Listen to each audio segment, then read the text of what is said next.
girls that notice him, hormones, everything under the sun. Uh, it- this is definitely a thrilling, terrifying terrain, and it's a 9-book novel.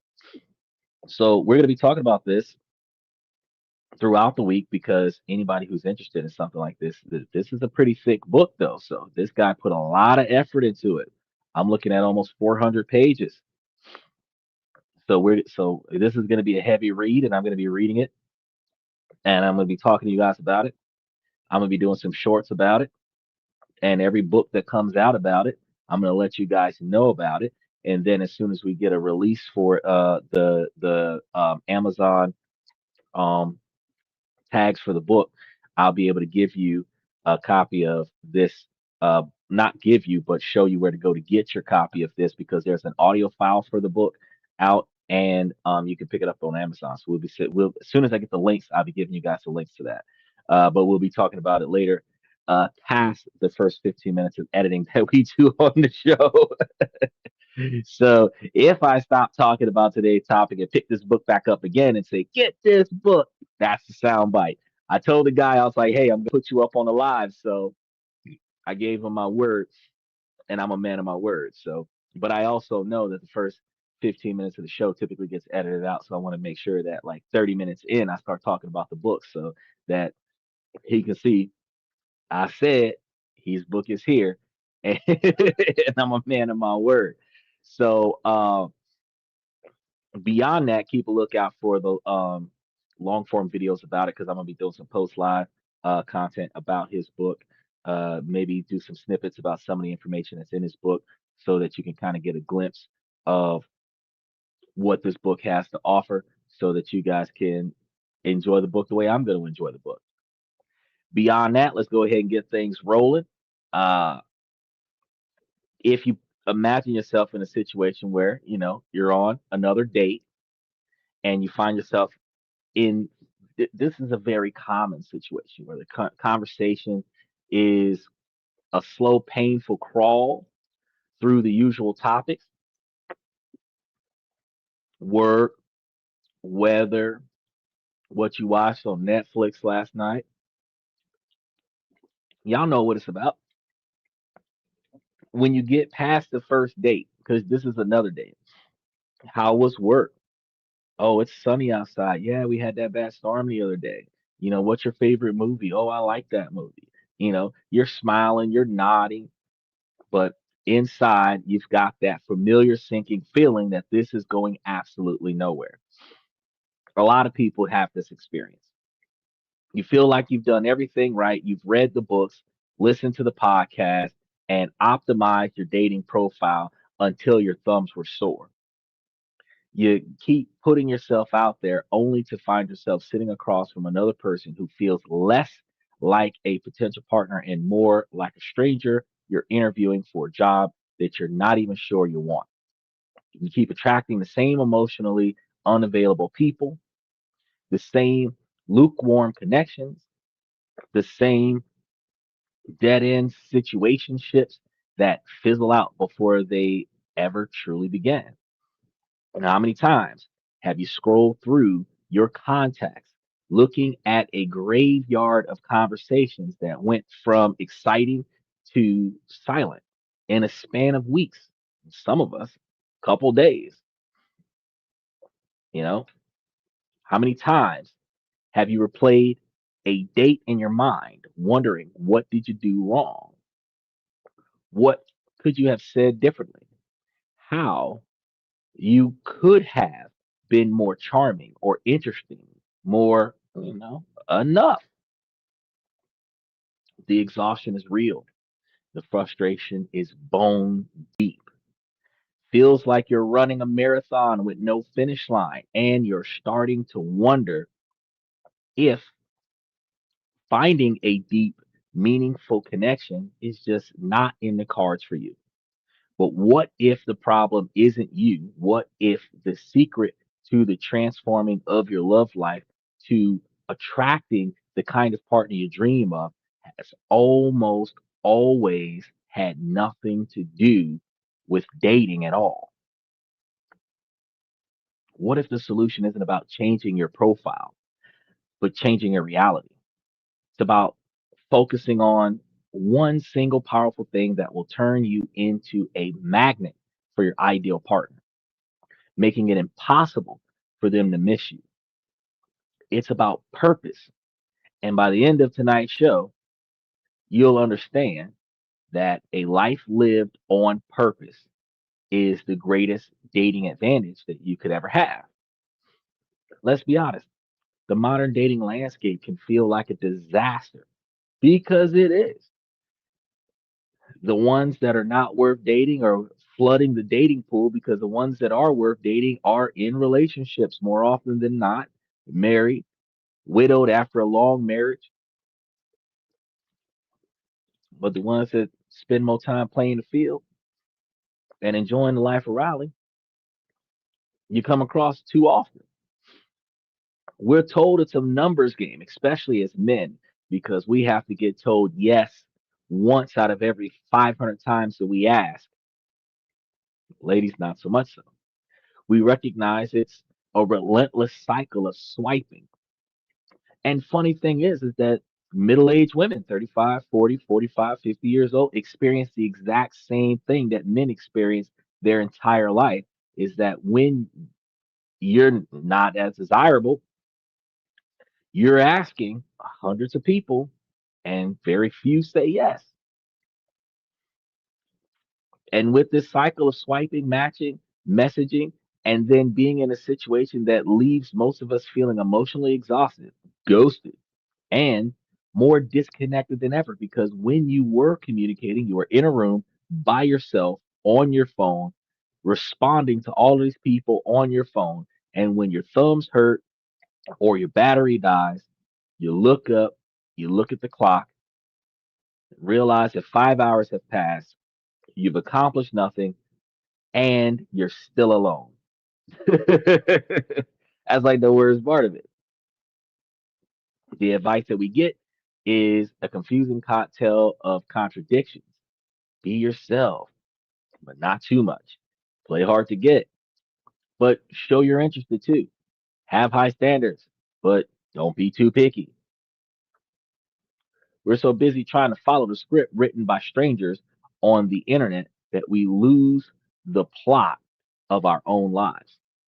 So, the core of the problem, the great misdiagnosis of our dating woes, is that we think the issue is external. We blame the apps. I mean, they have a lot of to do with it because it's not about connecting people, it's about keeping people connected for a price. We blame culture of ghosting and breadcrumbing, which comes from the 10 to 20 free messages you get on those dating platforms before they make you pay. And if you can't afford it or if you're not interested in paying, whoever you was talking to could have been a great conversation, but now you're blocked from being able to talk to that person until you pay for the platform. We blame the city we live in because there's not enough options that we're interested in.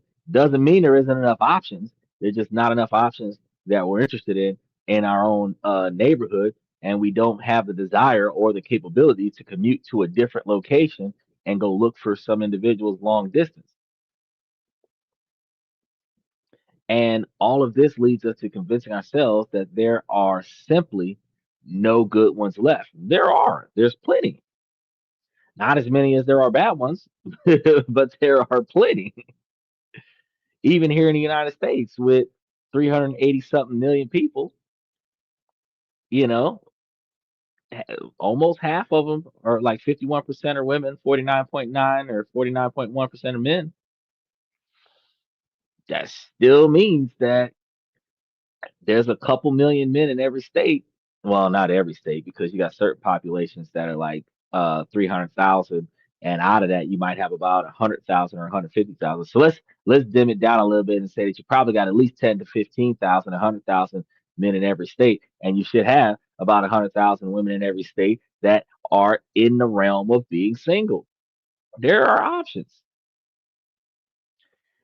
but we meticulously analyze our dates, our text messages, and our own perceived flaws.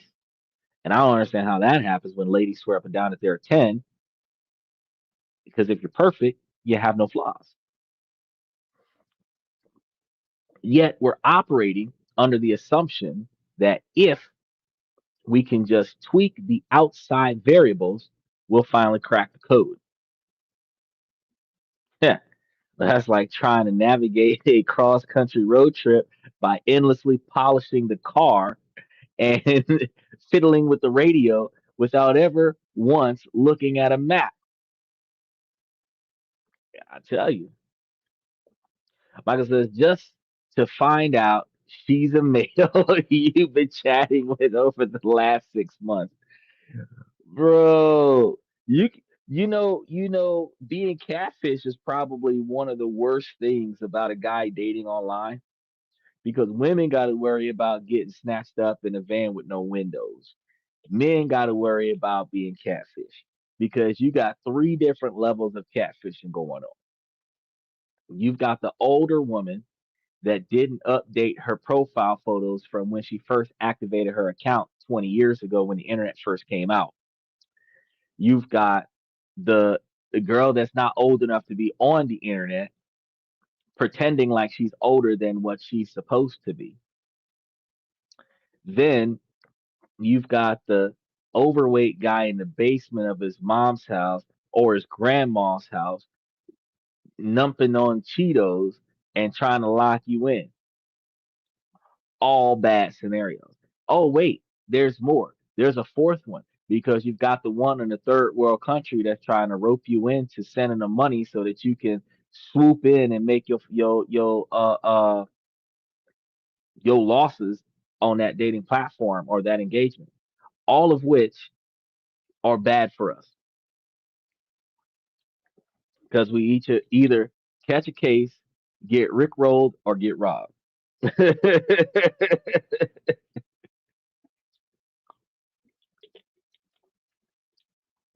But when you're trying to navigate the dating life by polishing your car without ever looking at the map, it doesn't matter if you have the shiniest car on the road, but if you don't have a destination and you don't know how to get to that destination, you're just burning gas and you're going in circles. You just block burning is what we used to call it, just rolling around and just staring at things.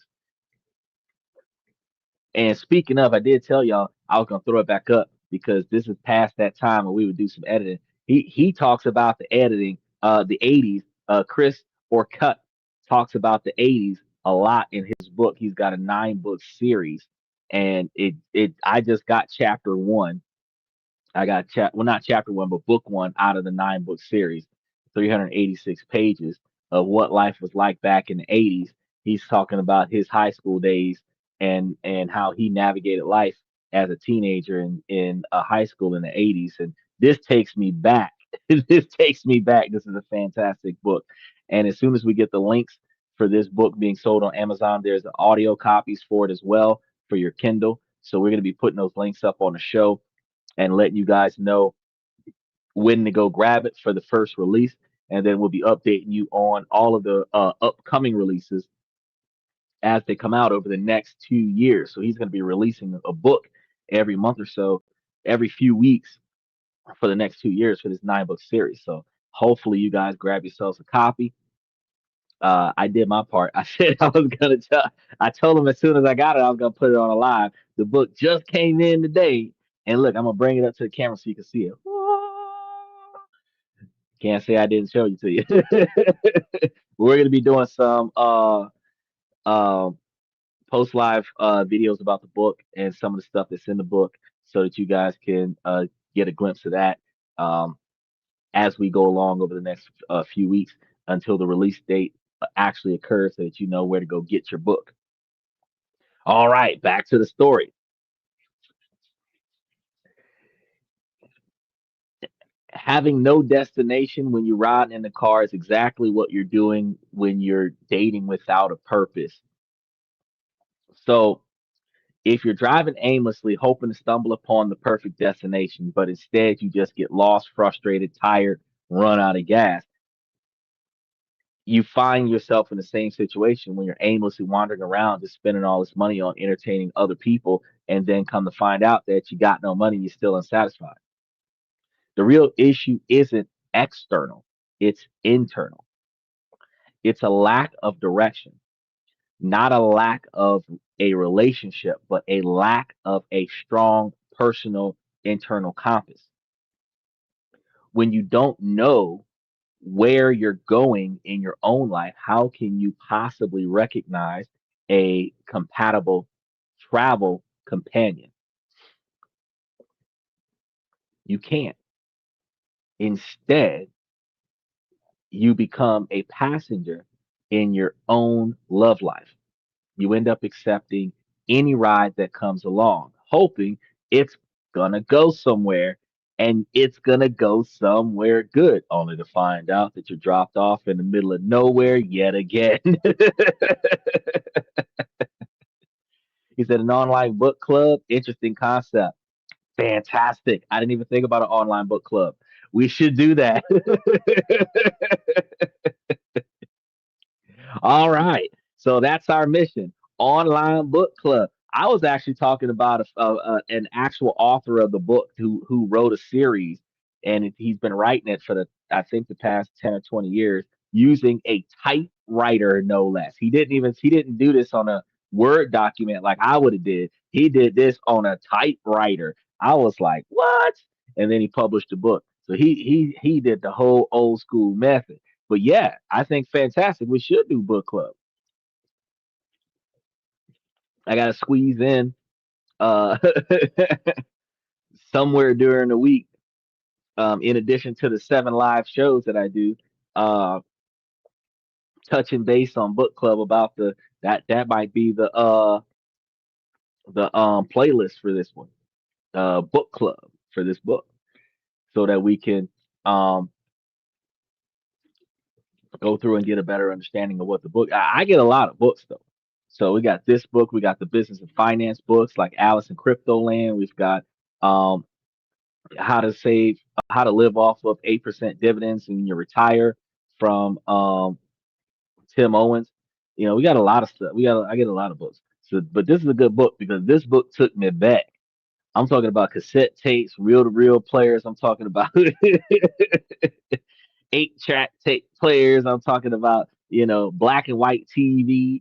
You know, we way before the internet. So if y'all those of y'all that was born when the internet already existed, this is before seriously before your time. I'm talking about ancient history right now. We're talking about the popcorn popper that was like the portable popcorn popper machine. And before that, when you used to take the aluminum foil and put it over the popcorn seeds, they used to skillet over the fire and pop your popcorn with the butter. We had that too. Is it okay to take a day off? I don't know how to take a day off. If I end up taking a day off, it's going to be a pre-recorded show on a Sunday where the show still goes live.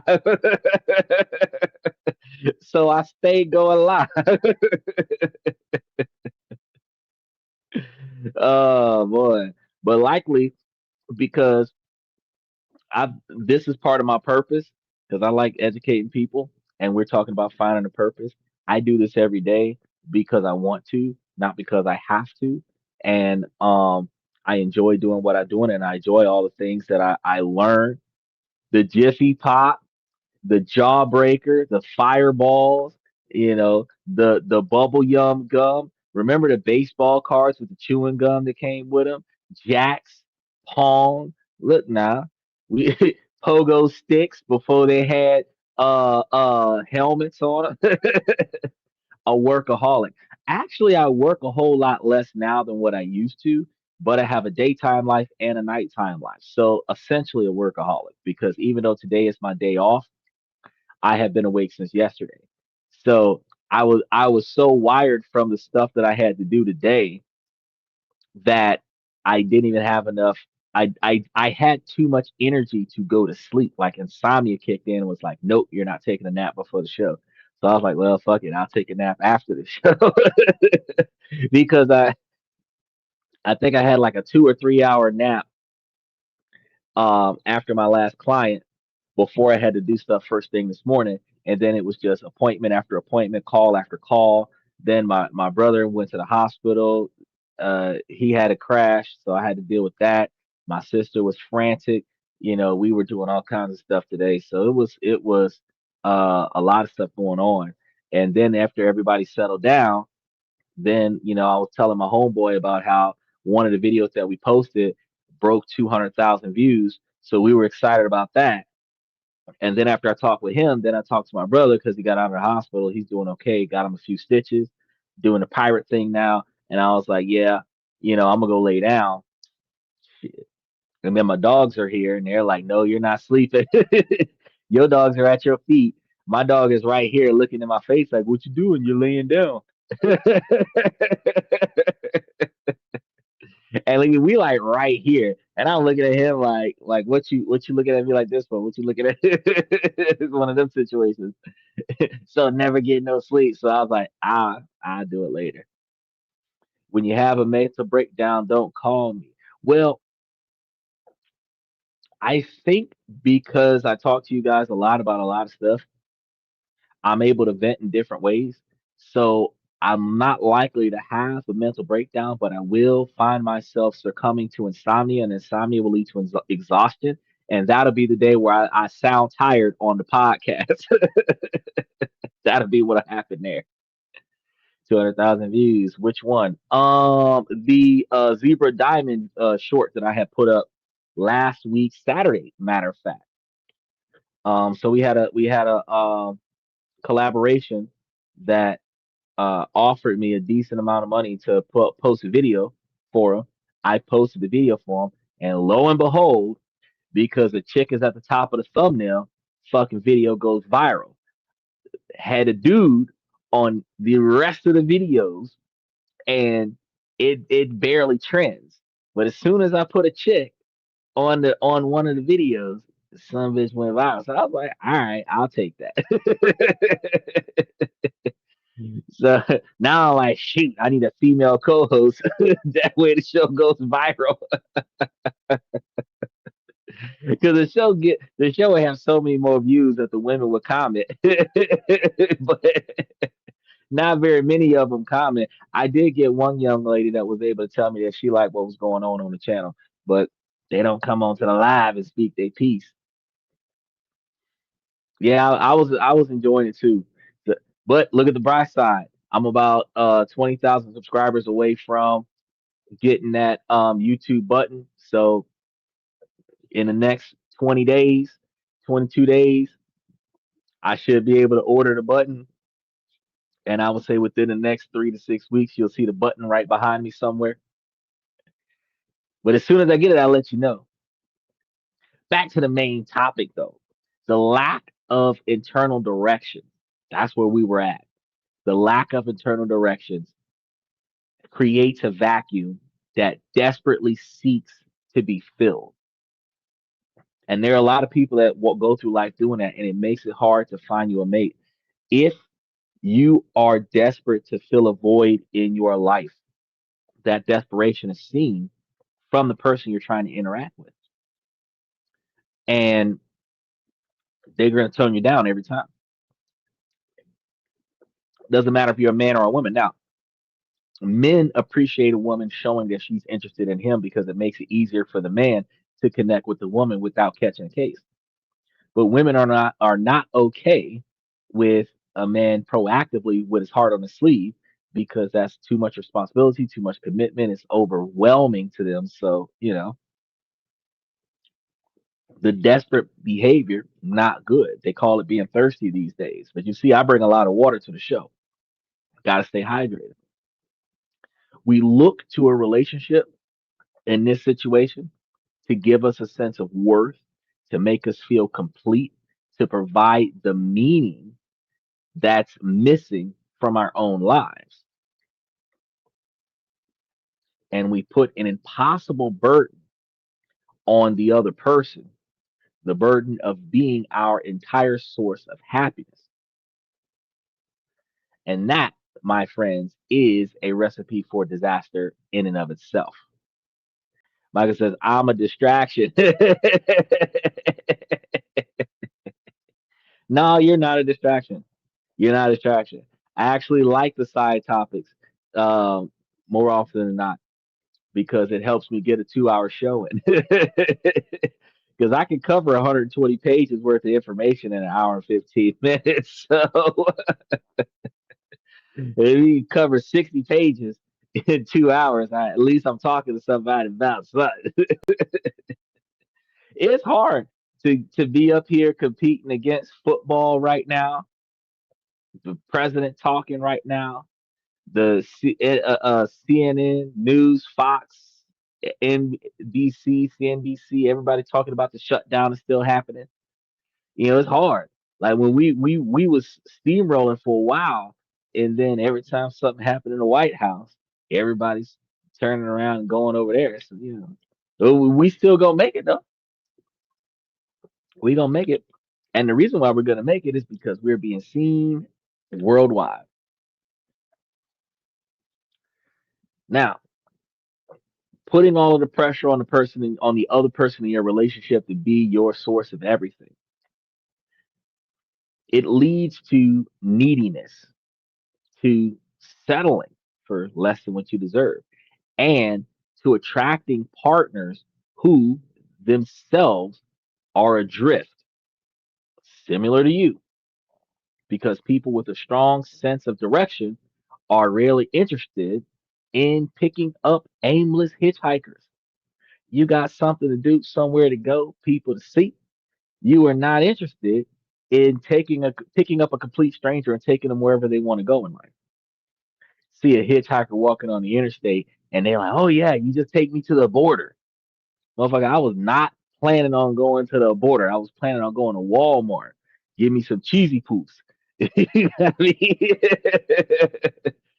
Detouring and going all the way to the then you're not even gonna give me gas money. I ain't got time for all that. If you've got your own stuff together, you're looking for somebody that got their stuff together too. They're looking for someone who has their own map and is excited to share their journey with you. And that is what happens when you have a purpose in life, when you have goals, when you have dreams, ambitions, things that are not suppressed by someone else. Psychology talks about having an internal versus an external locus of control. People with an external locus of control believe their lives are dictated by outside forces, luck, fate, or other people. People with an internal locus of control believe they are the architect of their own lives. And I keep telling you, people, to change your mentality to become the architect of your own life. Now, for years, you may have been approaching your love with an external locus. And a love life with external locus mentality is hoping the right person would just poof show up out of nowhere and fix all your problems. The shift where something that we're about to get into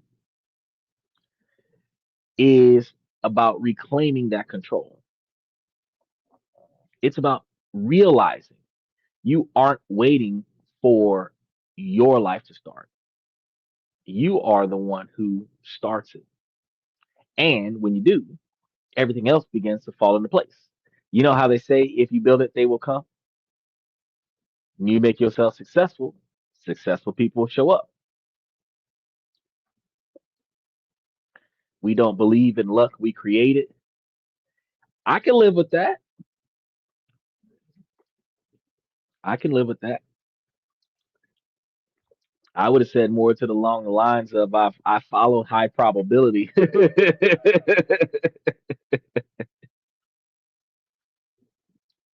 So what's the magic bullet here? What is this purpose that I keep mentioning?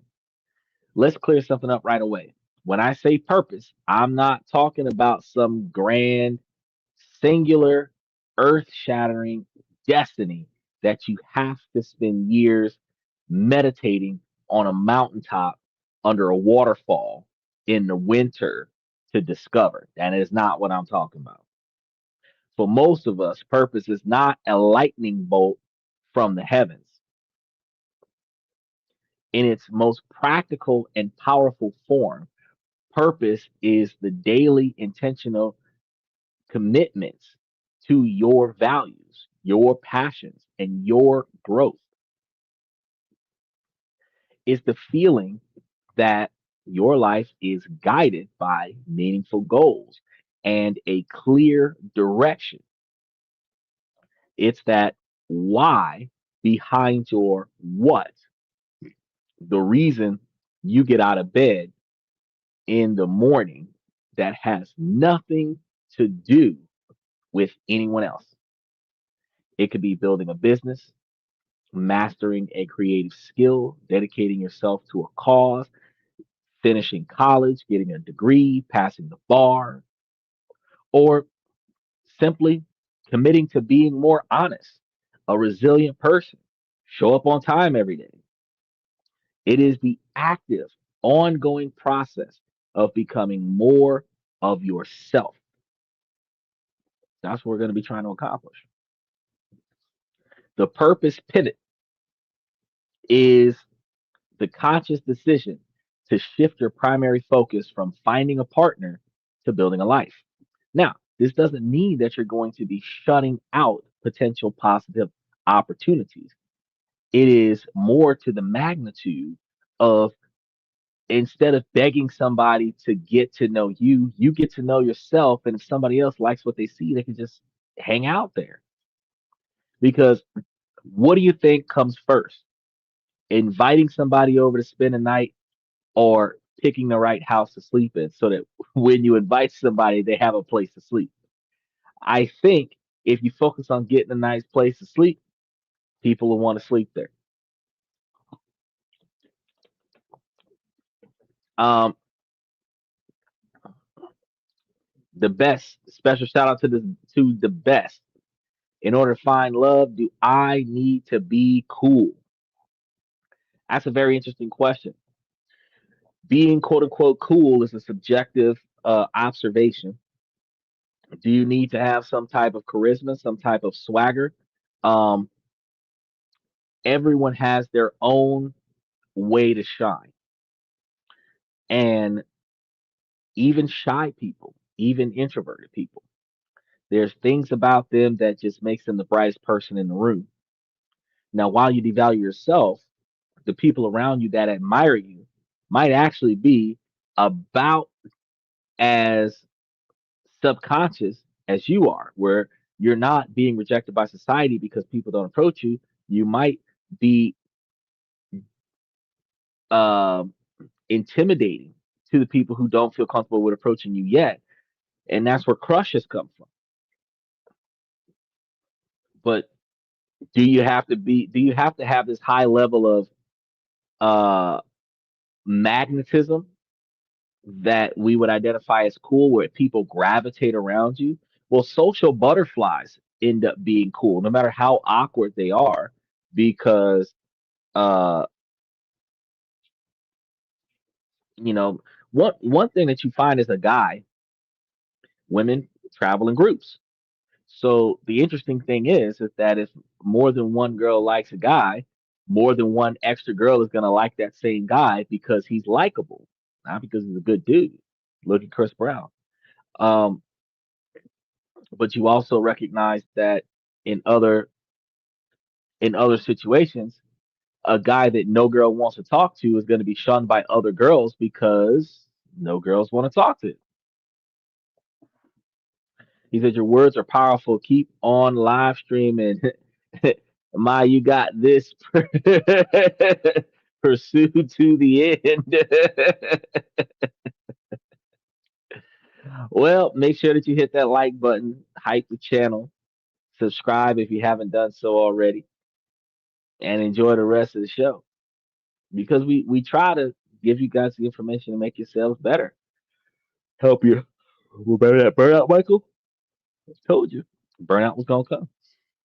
Sansa, he looks sleepy. I don't got a coffee. That's what happened. Now, we're going to be dealing with the radical reorientation of your energy. Instead of pouring all of your time into swiping, analyzing text, and worrying about whether someone likes you or not, you're going to reinvest that same energy back into yourself. You are going to stop looking for the one and you will start with fierce intention to become the one. Now we're about to make Neo from the Matrix and I'll be your Morpheus. Why is this so transformative? Because it fundamentally changes the physics of attraction. When you are desperately seeking love, you can emit an energy of lack. Yeah, it's like those ancient vibes. People pick that up. You're like a vacuum, and you tend to pull in others who are also empty, or worse, those who enjoy the power of being needed. But when you are living a life of purpose, you are no longer a vacuum. You are a source. You radiate a full, vibrant, self sufficient energy. So you aren't looking for someone to complete you. You are a complete person looking to share your completeness. He said, I'll be a sex toy. All men can say that, but deep down, that's not true. Most men who say, "Oh yeah, I'll just be a player. I don't want to be a player no more." That's not the men are okay with being in a situation where they're not loved, but they're not okay with being in a situation where they're not respected, appreciated, validated, and valued. So the fact is that while you say that you'd be all right with just being a sex toy, it's not true. If they don't value you, if they don't validate you, if they don't respect you outside of what y'all do in the bedroom, you're not going to want to stay there anyway. Even if the sex is good, you're not going to want to stay there because it's going to be too much pain. So you got to understand, going out and finding somebody who you're capable of sharing your completeness with isn't just a feel good philosophy. It's backed by research. Studies have repeatedly shown that people with a clear sense of purpose are rated as more romantically attractive. A 2024 study from Washington University even found that dating profiles showcasing a sense of purpose were consistently rated higher for attractiveness compared to those that didn't. Why do you think that is? Because purpose signals a host of incredibly desirable qualities: stability, passion, resilience, and emotional maturity.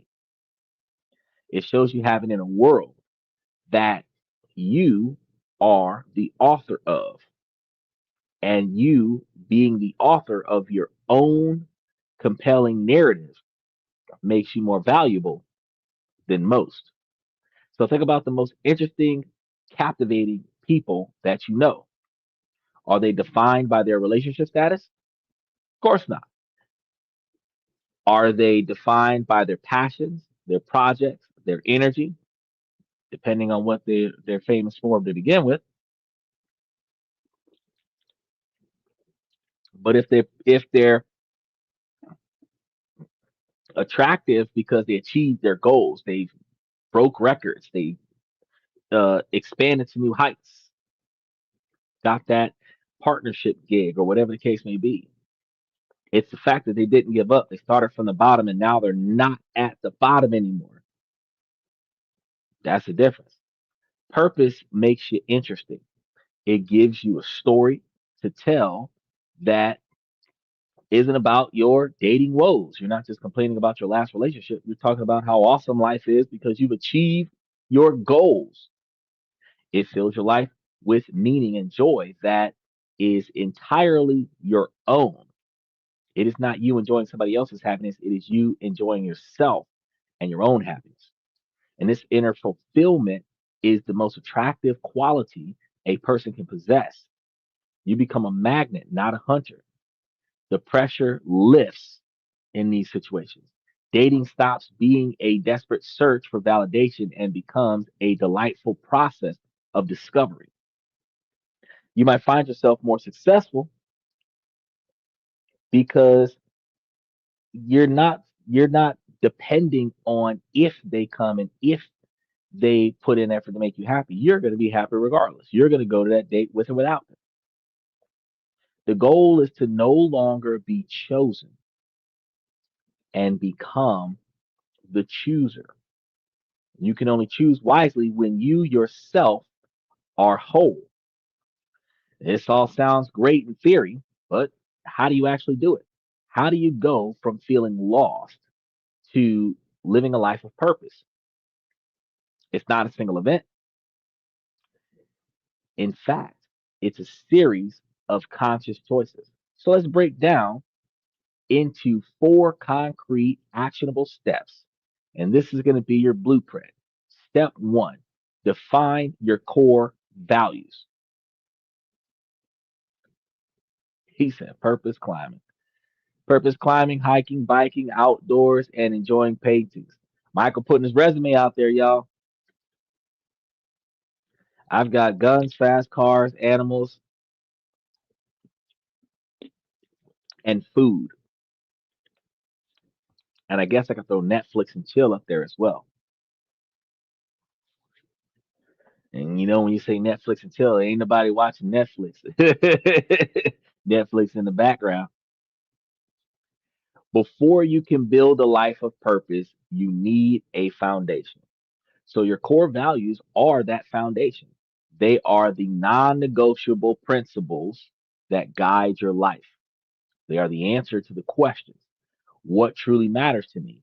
And I'm not talking about a superficial list that you come up with in 5 minutes. I'm talking about a deep, honest excavation of your inner soul. So, hold on. He said, if you find happiness in yourself, half of the battle is won. Oh, of course. And knowing is half the battle. G.I. Joe.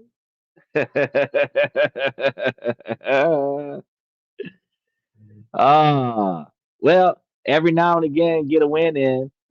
Gotta get at least one win in, because if not, there'll be no hope.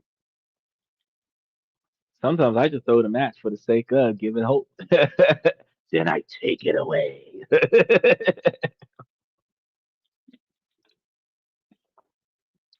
Sometimes I bait in hope and then I take it away and still win the match. It's more psychological control than it is winning the game. So many of us are living by values we inherited from our families, our societies, our past relationships, without ever asking if they are truly our own values. To begin this process, get a notebook and spend a week reflecting on these prompts.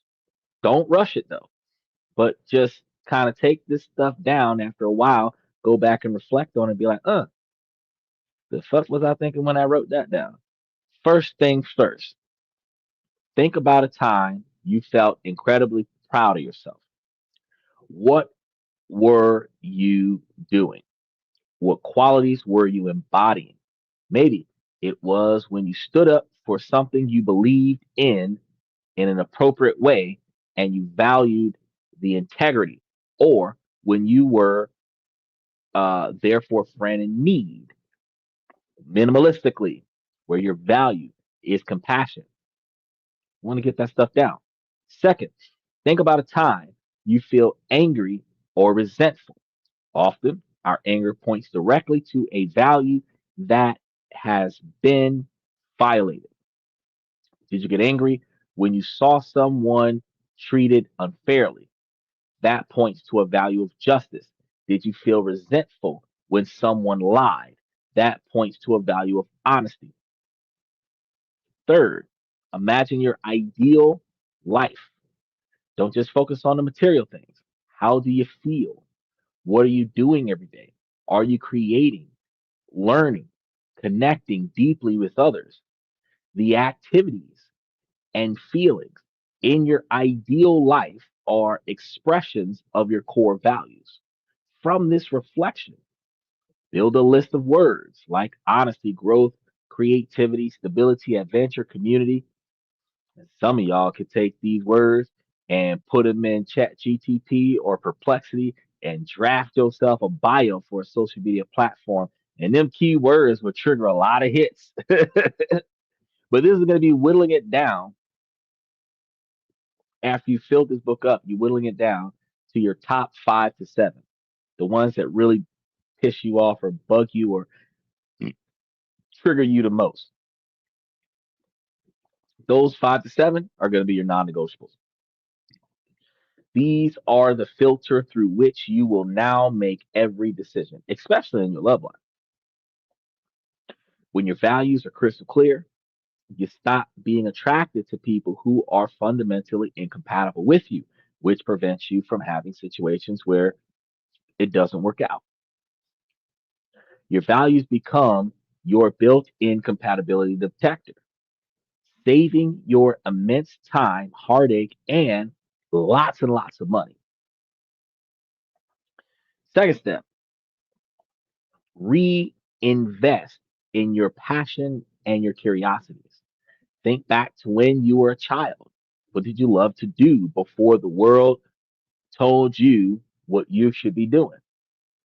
Maybe you love to draw, build things, or explore. Somewhere along the way, many of us pack those passions away, labeling them frivolous or unproductive. This step is about staging a personal renaissance.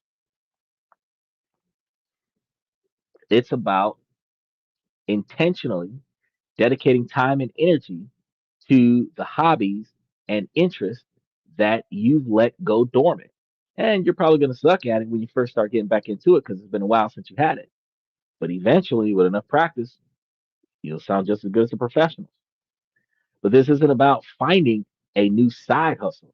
It's about the act of engagement itself, because engaging in your passions is a direct line to your authentic circumstances and your charismatic self. Plus, it makes you a more interesting person. Imagine asking 2 people on a date what they do for fun.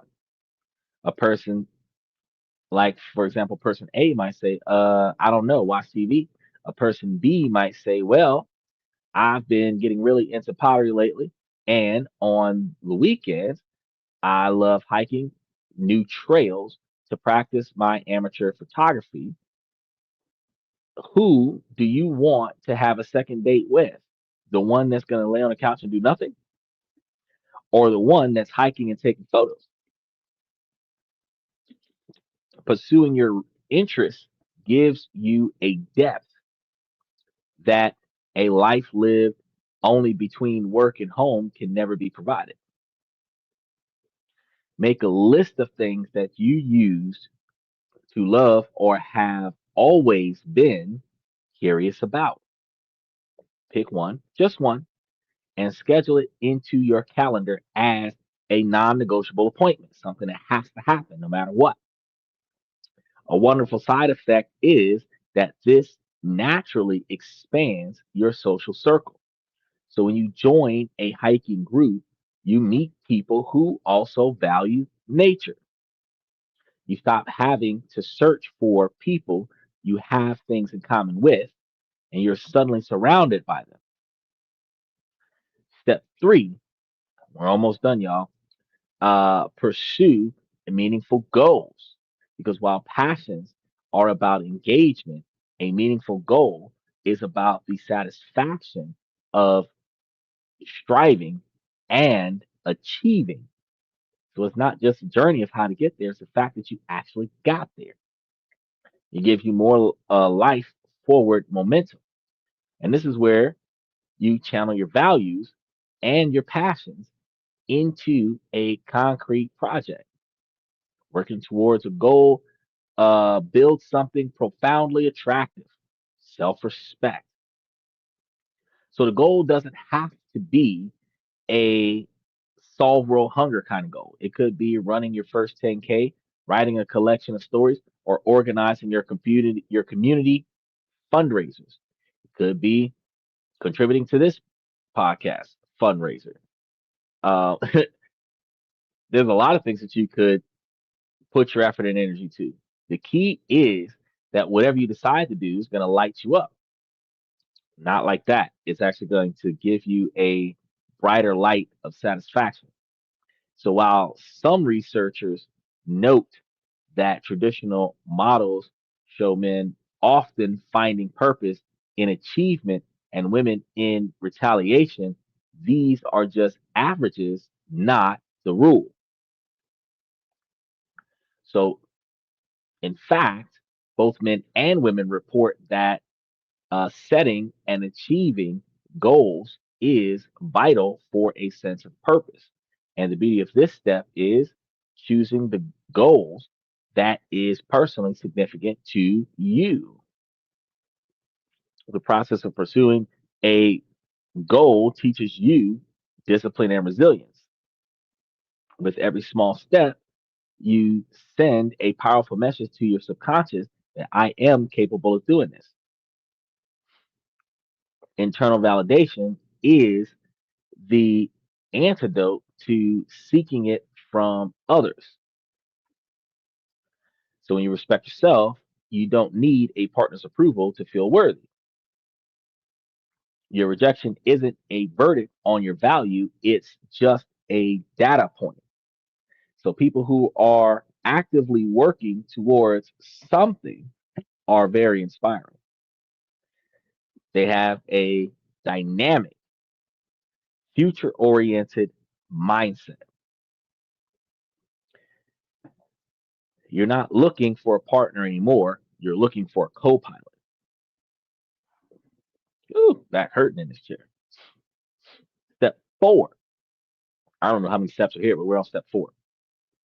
Live unapologetically. Now, you got to still be a little bit respectful, but unapologetically. The first three steps are internal work.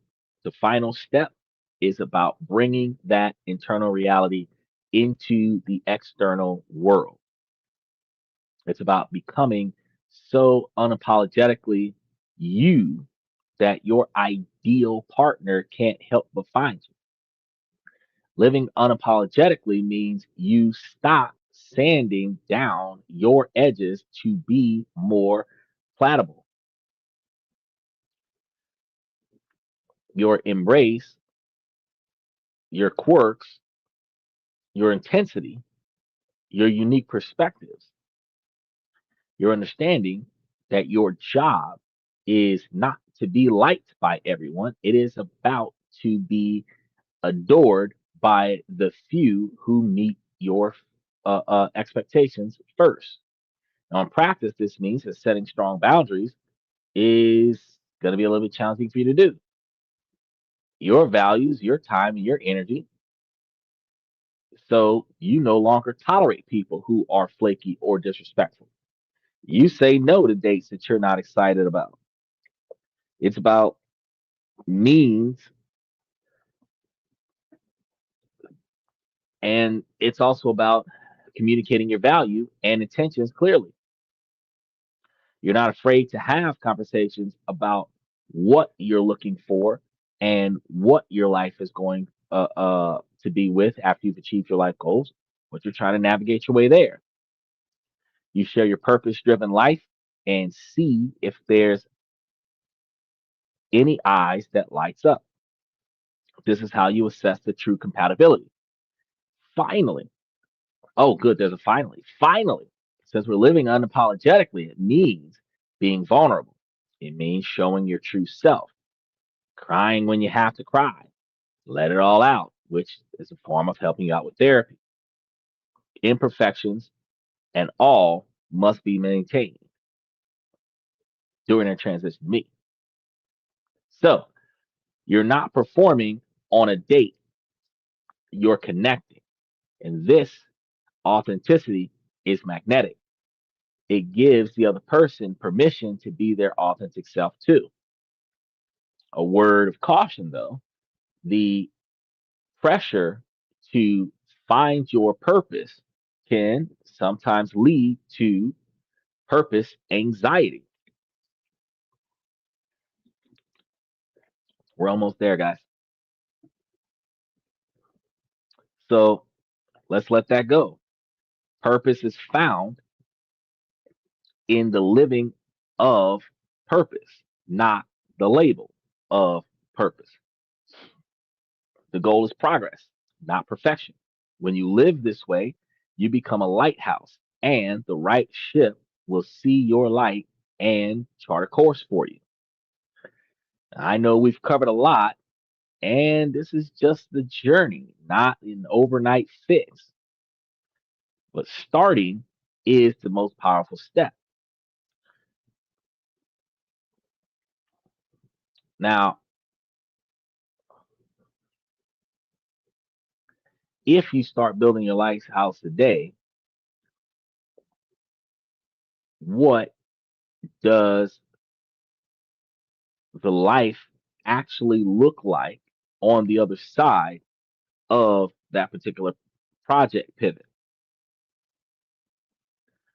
The transformation is profound and it ripples through every aspect of your dating life. The quality of your dates change dramatically. You stop going on those soul crushing interviews. Dates become your enemy. You no longer show up as a candidate trying to get a job of a partner. You're showing up as the CEO of your own amazing life, meeting another CEO to discuss a potential merger. Conversations become richer, data become opportunities, and very genuine connections, not validation seeking missions. Next, your resilience to rejection skyrockets. When your self worth is internally generated, rejection no longer feels catastrophic. It's simple and it redirects your opponent. If you think, oh, our paths don't align, they are the right find for amazing life that I am building, then they can come. This emotional regulation is a hallmark of purposeful people and making the entire process infinitely less stressful. Third, you want to become a compatible filter. By living your purpose out loud, you can automatically repel those who aren't on your wavelength and attract those who are. So, research has shown that people are often more attracted to potential partners who share a similar purpose or orientation. If you're a woman who has found purpose in ambitious career goals, you will naturally start attracting a person who is secured and inspired by your drive.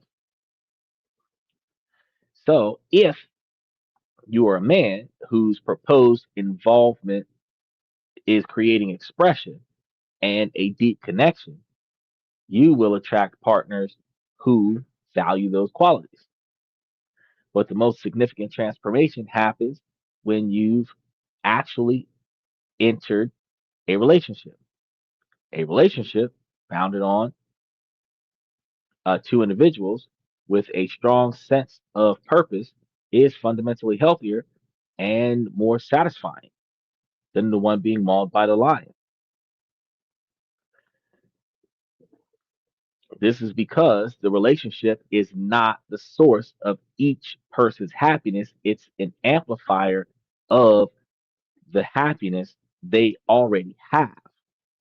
Couples who support each other's individuality has purpose, experiencing greater mutational respect or mutual respect. And because they are more invested, they are more motivated to resolve the conflict.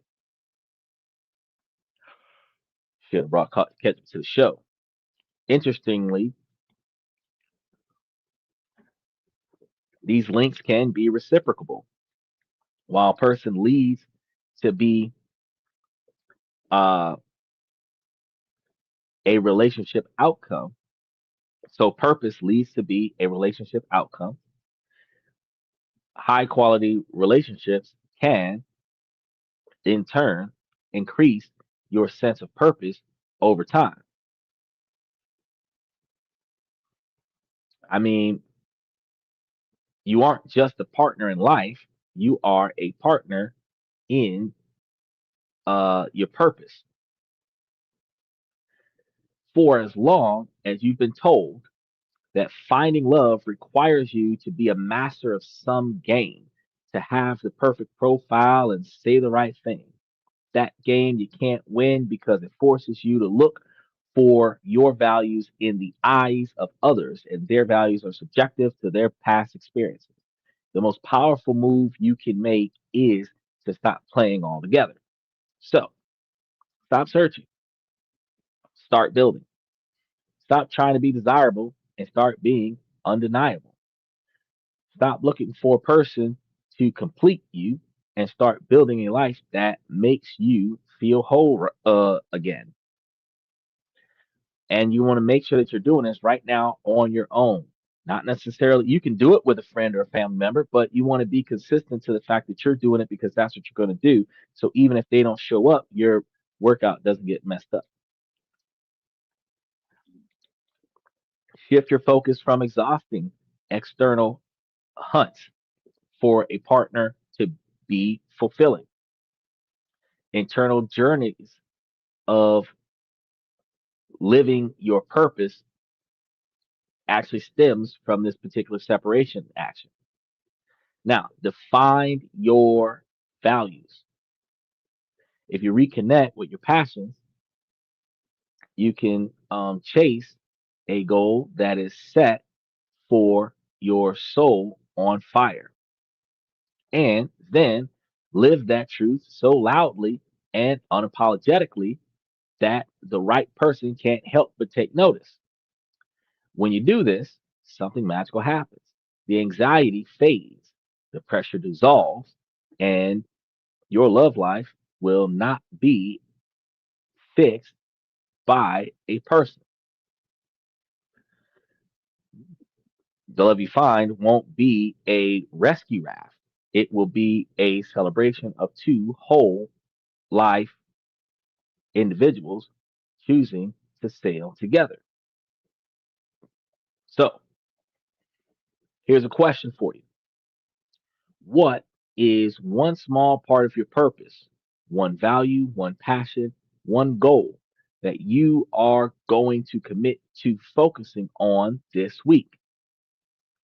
Let's see if you guys decide to throw some extra comments down and let's keep going through this particular type of journey. Now, being able to prioritize the things that matter to you. And then if you find somebody doing the same thing that you're prioritizing right now, you can add that person to your Rolodex as a accomplice. So if you meet a girl at a car wash where you're doing self wash scenarios and y'all talk, if y'all ended up connecting with one another, she can help you out with that. So, how do you plan on improving yourself going forward? We're going to keep talking about that throughout the week. So make sure you take the opportunity to like and subscribe. In the meantime, I'm going to say, ladies, as long as the situation doesn't make sense, I'm going to keep asking you ladies to make it make sense. So, ladies, please make it make sense. And fellas, I do this to help you guys become higher value men. So if you pay attention to the show 7 nights a week, you can learn how to improve your financial life and learn how to improve your personal life. They both impact one another. With that being said, I want to give a special shout out for Michael knocking out the comments section. And then I want to thank you guys for coming to this and that. I'm your host, Xander, where we talk about this, that, and everything in between. And I will see you guys tomorrow night.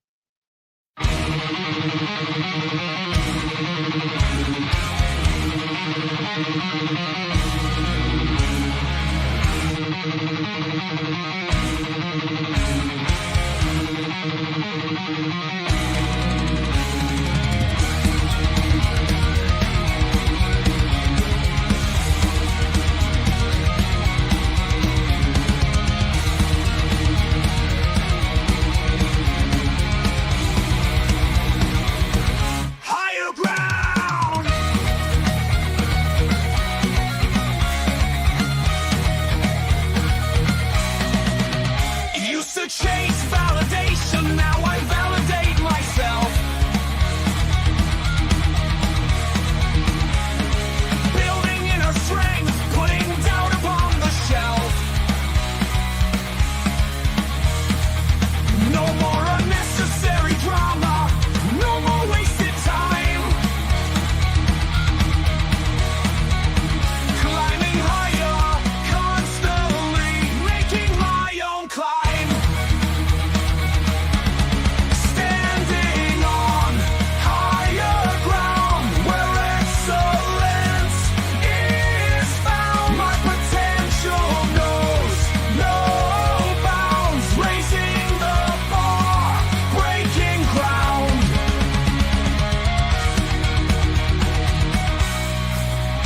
My network is my net worth. Choose your company wise. Surround yourself with eagles, not with sheep in disguise. Every interaction is a reflection of my brand. Quality over quantity, that's my personal command. I'm not landing on higher ground where excellence is found. My potential knows no bounds, raising the bar, breaking ground.